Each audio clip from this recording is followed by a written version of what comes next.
Hello everyone, welcome back. In this video, I'm going to show you how to connect Ctrader to FTMO in 2026.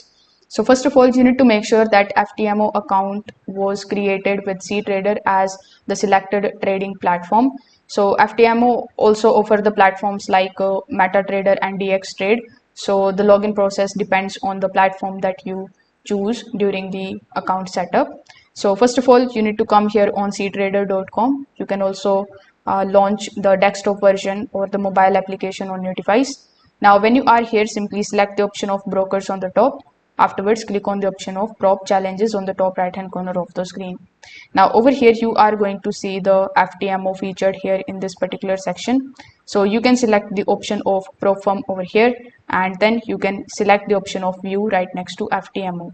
Afterwards, you can choose any of these account types over here from Ctrader, and then you will be redirected on FTMO.